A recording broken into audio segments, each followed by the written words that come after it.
Bom, então como que a gente pode pensar aqui a apologética? Então vamos ver o seguinte, pensa no sujeitinho aqui, isso é uma imagem que o Rodolfo fez. Isso é o incrédulo ou o cristão que não está de fato vivendo a partir do centro da fé cristã e ele é secularizado, né? E tem muito disso hoje, né? A gente não sabe mais quem é cristão e quem não é. O fato de ser da igreja não diz muita coisa hoje em dia. Então ele está ali feliz da vida, ele acha que está tudo bem, ele não tem que seguir o evangelho, ele não crê em Deus. E esse sujeito, ele está ignorando a realidade de que ele é uma criatura, que ele está diante de Deus e que ele está em pecado. Porém, ele está feliz, ele tem que estar ignorando isso. Esse afastamento de Deus, essa alienação de Deus, ela tem que estar suprimida. Ao mesmo tempo, ele acredita, ele tem crenças que justificam a sua felicidade. Ele sustenta essas crenças, mas ele não sustenta essas crenças até as últimas consequências. Lembra do caso que eu citei há pouco, de Schaeffer na viagem de barco, em que ele confrontou o casal, confrontou o ateísta? O que ele fez? Ele pegou o ateísta e procurou fazer o ateísta levar as últimas consequências do seu ateísmo. E o que ele mostrou? Que quando ele leva as últimas consequências do seu ateísmo, ele se desumaniza, ele desumaniza a esposa, ele desumaniza a relação dos dois, se ele for honesto. Então, o que o incrédulo tem que fazer para sobreviver? Ele tem que negar a alienação e tem que negar as implicações da sua descrença. Ele tem que negar que ele é uma criatura, que é algo que está inscrito nele, é a sua estrutura, ele tem que viver alienado de si mesmo, mas ele também tem que viver alienado das implicações dos seus ídolos e da sua incredulidade. E qual é o nosso papel? Trazer as duas coisas para a consciência dele.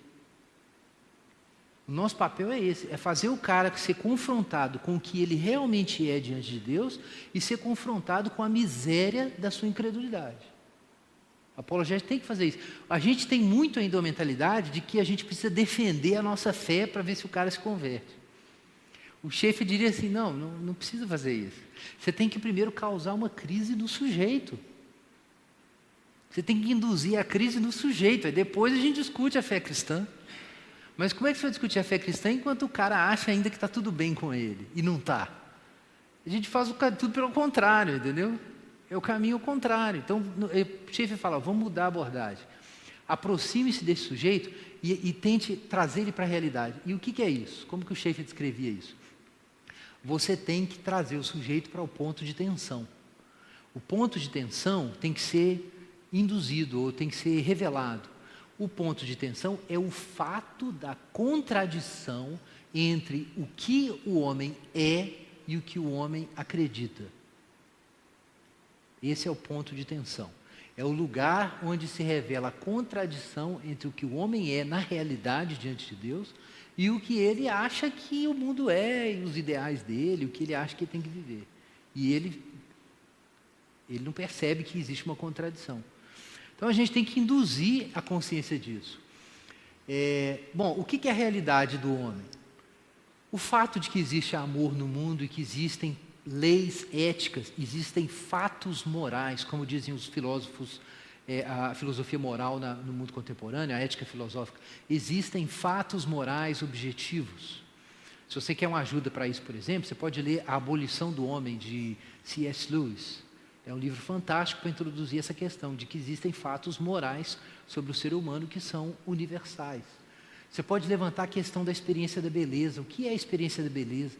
Você pode mostrar que ela é uma experiência espiritual que transcende a questão só do prazer.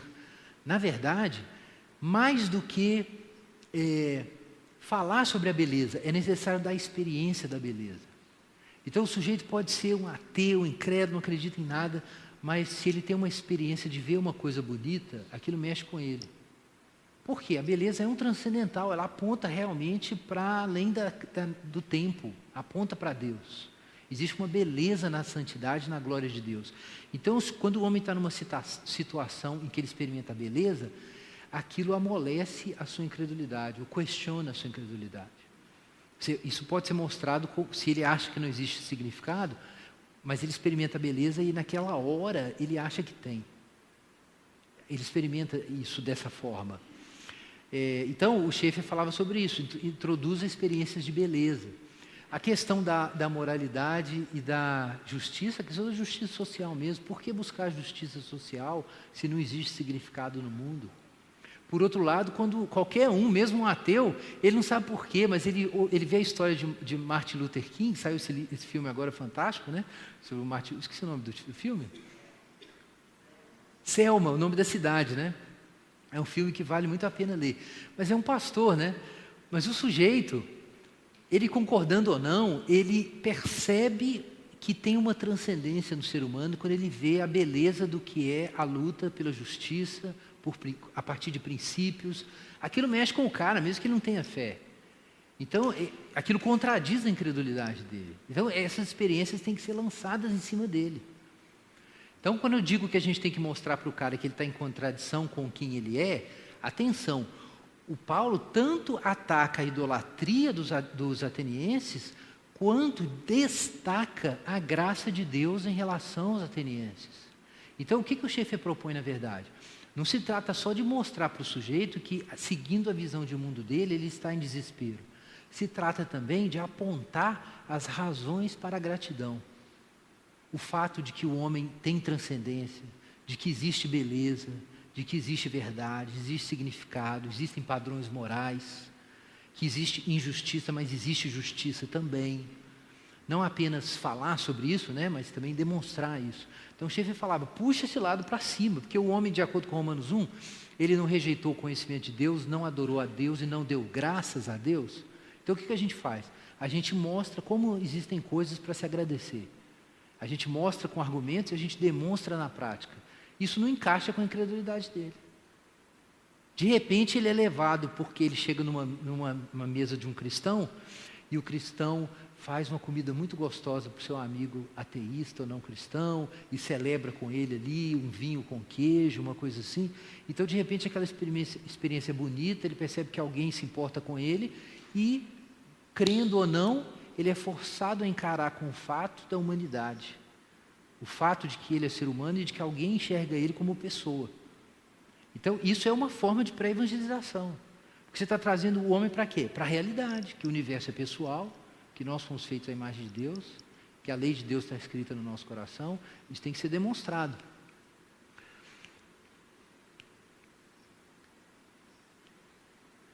Claro, a própria racionalidade é uma questão filosófica, né? Existem argumentos para, inclusive, defender que não é possível falar em racionalidade sem a crença em Deus. Um livro muito interessante nessa direção, por exemplo, é o Milagres, do C.S. Lewis. Fantástico nesse aspecto. Mas tem outros autores que têm trabalhado com isso para o lado mais apologético, argumentativo, né? O fato de que existem ordem e significado no mundo, a experiência da fé. Então, assim, a gente pode destacar esses aspectos que falam da transcendência, da natureza humana. Mas tem um outro lado. Pega a filosofia que o sujeito adota e mostra as últimas consequências, o que ela implica. Que é o caso que o Schaeffer tratou naquela viagem de barco. Então, a gente toma essas visões de mundo e mostra como elas desumanizam o sujeito. Quer dizer, se você faz o sujeito ter uma experiência de que existe justiça e existe lei moral, e ele sente isso, que isso existe mesmo, então você pega essa experiência de humanidade que ele teve e coloca em contradição com as crenças marxistas dele, que negam a existência de padrões morais absolutos. Então, assim, você ajuda o cara a se lembrar dessa experiência e coloca essa experiência dele em contradição com a crença dele. Está entendendo como funciona? Isso é você induzir a atenção. É o que Paulo faz no sermão dele em Atos 17. Você induz a atenção. Mas veja que essa indução da atenção não é por um ataque. Entendam isso. Olha como é importante isso. Não se trata só de mostrar para o cara que a visão de mundo dele é ruim. Se trata de mostrar os sinais da bênção divina na existência dele. Você tem que colocar esse fato em contradição com esse. O fato de que Deus é bom e ele foi feito à imagem de Deus, em contradição com o que ele acredita ou desacredita. Essa é a contradição que tem que ser feita na pré-evangelização.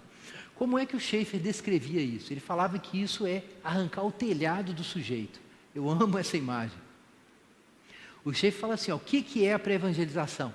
É você arrancar o telhado do cara. O que é o telhado do cara?